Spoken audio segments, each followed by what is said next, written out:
Saat film dimulai, kita langsung difokuskan kepada seorang perempuan yang bernama Mara dan akan menjadi titik fokus di dalam film ini. Dalam kegiatan sehari-harinya, Mara selalu sibuk menghabiskan waktunya bersama teman-teman dan pulang malam setiap harinya. Ya, bisa dibilang Mara adalah salah satu anak nakal yang membuat kedua orang tuanya cemas dan juga khawatir.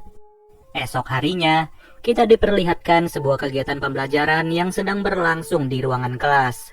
Pada awalnya semua baik-baik saja sampai suatu ketika ada salah satu murid di dalam kelas yang meletus secara tiba-tiba. Alhasil kejadian itu membuat satu kelas langsung ketakutan dan berlari sepanik-paniknya. Ditambah lagi kejadian itu membuat semua murid dan salah satu teman Mara yang bernama Tessa semakin bertanya-tanya. Mereka semua tidak menyangka kenapa hal mengerikan itu bisa menimpa teman kelasnya yang bernama Kathleen. Mau tidak mau, kegiatan pembelajaran langsung ditunda dan semua murid dibawa ke kantor polisi untuk dijadikan saksi mata.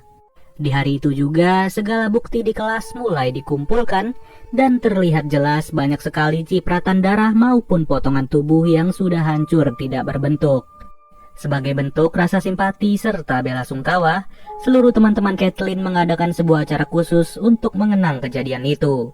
Pada malam harinya, Mara bersama Tessa sengaja nongkrong di salah satu kafe, dan tidak lama dari itu datanglah seorang pelajar laki-laki bernama Dylan. Ternyata, Dylan adalah salah satu teman kelas dari Mara yang selama ini menyukainya secara diam-diam. Hanya saja ia tidak berani mengatakan perasaan tersebut dikarenakan ia tidak pede dengan dirinya sendiri. Beberapa jam setelah bincang-bincang satu sama lain, Mara meminta bantuan kepada Dylan untuk menemaninya pergi ke toilet.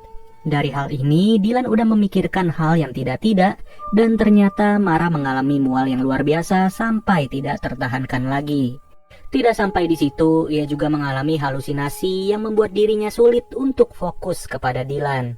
Singkat cerita, Mara bersama Dylan semakin dekat satu sama lain, dan mereka pun pergi bersama untuk menonton sebuah tim baseball. Kebetulan, kali ini pertandingannya adalah tim sekolah mereka melawan sekolah yang lain. Namun tiba-tiba, kejadian misterius itu kembali terjadi dan membuat salah satu pemain meletus begitu saja. Hal ini pun semakin di luar nalar dan membuat seluruh penonton langsung pergi sambil berteriak histeris. Setelah berita itu menyebar, ternyata kali ini yang menjadi korban adalah salah satu teman kelas Mara yang bernama Perry. Dari kejadian ini, seluruh orang tua dikabarkan oleh pihak sekolah bahwa kegiatan belajar mengajar akan ditiadakan secara total untuk waktu yang tidak bisa ditentukan. Akan tetapi, hal ini malah dimanfaatkan oleh seluruh murid untuk mengadakan sebuah pesta di salah satu rumah murid-murid tersebut. Tidak lama dari itu, Mara bersama Dylan yang asik mengobrol, mendengar seluruh pelajar berlarian dari dalam rumah. Saat itu juga mereka berdua pun penasaran, dan ternyata lagi-lagi kejadian misterius itu kembali terjadi. Dan kali ini korbannya adalah satu perempuan yang meletus saat sedang berpesta. Dikarenakan kejadian misterius itu terus berlangsung semakin parah, FBI pun turun tangan untuk menyelidiki fenomena ini. Di titik inilah mereka berdua ditanya-tanya, apa yang sebenarnya terjadi sampai-sampai seseorang bisa meletus tanpa sisa. Kemudian, Mara menghampiri kedua temannya yang bernama Joe dan juga Jet. Kunjungan Mara ini didasarkan pada rasa penasarannya yang ingin menyelidiki asal-usul dari peristiwa tersebut. Dan saat itu juga Mara sengaja menyuruh Dylan untuk menyusul dan berkunjung ke rumah Tessa. Tidak lama kemudian, betapa kagetnya Mara ketika letusan itu kembali terjadi dan menimpa Joe yang sedang menyetir. Mengerikannya lagi, kembaran Joe juga ikut meletus sampai-sampai di dalam mobil itu hanya tersisa Mara seorang diri. Lalu, Dylan yang sedang menuju ke rumah Tessa melihat mobilnya Joe yang sudah terbalik di pinggir jalan. Ketika itu pun, ia hanya menemukan jejak tangan milik Mara yang ternyata menempel di sebuah batu. Dan saat itu pun Dylan yang semakin cemas langsung berjalan mengikuti jalan setapak. Untung saja, ia berhasil menemukan Mara yang sedang berada di sungai sambil membilas seluruh badannya yang terlumur darah. Beberapa menit setelah kejadian itu, mereka berdua pun terkejut karena sudah dikelilingi oleh petugas medis berpakaian lengkap. Tanpa pemberitahuan sedikit pun, Mara bersama Dylan langsung ditarik paksa dan juga dibawa entah kemana. Saat tersadar, ternyata ia berada di tempat pengungsian sambil diperiksa oleh seorang dokter yang bernama Rolanda. Hanya saja Mara tidak sendiri dan terlihat gebetannya yang bernama Dylan sedang diperiksa oleh perawat. Pada esok harinya, seluruh teman-temannya Mara juga dibawa ke dalam pengungsian. Secara bergantian, satu persatu dari mereka ditanya-tanya secara rutin untuk menjalani pemeriksaan lebih lanjut. Di sisi lain, seluruh tim medis juga berusaha untuk mencari tahu apa sebenarnya penyebab dari kejadian yang terjadi secara random. Hal ini ternyata merupakan inisiatif dari negara untuk mengkarantina mereka semua, sambil menunggu penelitian yang terus dilakukan secara bertahap. Meskipun begitu, tidak ada satupun dari mereka yang merasa terhibur, melainkan saling was-was satu sama lain terhadap diri mereka sendiri.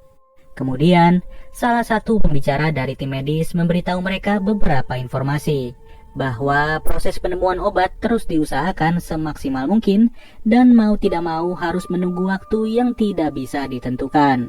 Untuk asal-usul dari wabah mengerikan itu juga belum diketahui apa penyebabnya.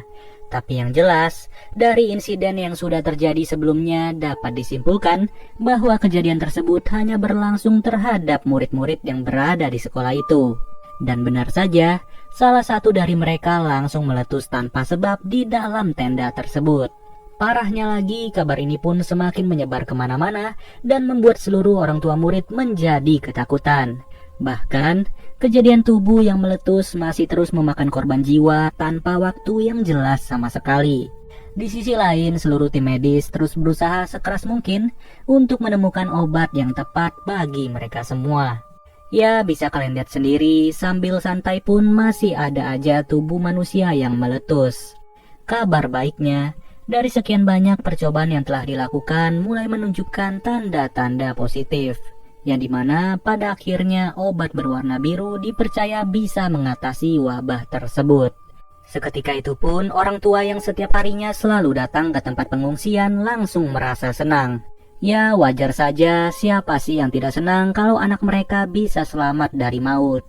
Begitupun halnya dengan Mara yang terlalu semangat setelah sekian lama tidak lagi berada di rumah.